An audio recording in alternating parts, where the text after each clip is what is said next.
It's time for the press review now with Elitza Gedeva. Syria is still struggling to tame wildfires that erupted at the beginning of the month. That's right, Karis. Arab News here reports that Syria is now seeking help from Europe to control what it calls the six-day forest inferno. The article here says that because of the exceptional weather conditions there and a lack of resources after 14 years of war, Syria just cannot do it alone. And the situation in Spain, thousands of kilometers away, is also similar. Spanish daily El País reports that in Catalonia, more than 3,000 hectares of land have burned down, and the winds there are complicating the work of firefighters on the ground. Well, as we've been reporting here on France 24, fires are burning in the south of France. In Marseille, the blaze has destroyed more than 700 hectares. That's right, and local papers from the region, La Provence here, report that the fire for now is frozen but not yet fixed. And I want to take a look at this in-depth piece in left-wing Libération that spoke to locals from the affected regions, and they said, quote, it's unbreathable, and Libération says that we have entered a new reality to which we are now painfully adapting. And let's move on to Russia now, where independent papers have been discussing the so-called suicide of the country's former transport minister.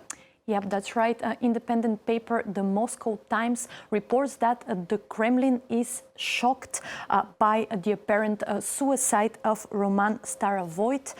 He was found dead hours after being fired from his post, and all that amid media speculations that he was potentially facing corruption charges. And are the papers saying anything about what he did exactly? Yes, there's this more in-depth piece, again in the Moscow Times, that says that, in fact, from 2018 to May 2024, he served as the governor of the Kursk region. But after Ukraine's surprise incursion there last summer, law enforcement made some high-profile arrests, and he was not arrested. He was also not officially investigated, but according to unnamed sources, people have testified against him, and Russian independent paper Meduza here also reports that his suicide is linked to a case of embezzlement during the construction of defensive lines in the Kursk region. And the paper also talks about how Russian state media are covering the issue and not really connecting the dots between his resignation, the suicide, and the embezzlement case. And next, moving to artificial intelligence, you found a story for us on a high-level AI scam. That's right. The Washington Post here reports that an unknown individual contacted high-level officials, including 3 foreign ministers, using an AI Marco Rubio voice. And the impersonator copied not only the voice by generating it, but also the style of writing, with the goal of gaining access to information or accounts, according to Rubio's office.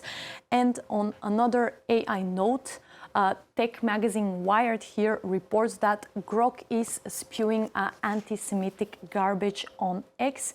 The paper said that Elon Musk's chatbot praised Hitler and wrote many anti-Semitic and hateful comments on X, and this is only the latest example. The paper says that since the update of Grok this Friday, there have been many instances of hateful comments, although Elon Musk said that the chatbot had been significantly improved and users should notice a difference. Well, I guess they certainly did. All right, well, let's end on a lighter note with the start of the French state visit to Britain yesterday. Some papers are commenting on the fashion choices of the leaders.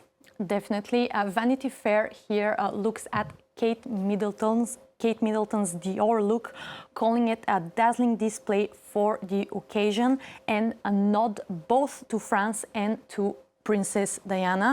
And another fashion magazine, of course, Vogue, looks at her second outfit, Givenchy dress.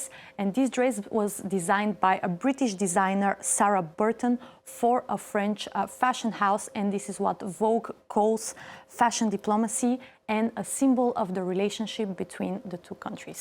All right, well, very chic indeed, nonetheless. Thank you very much, Elitsa Gedeva, for that look at the papers.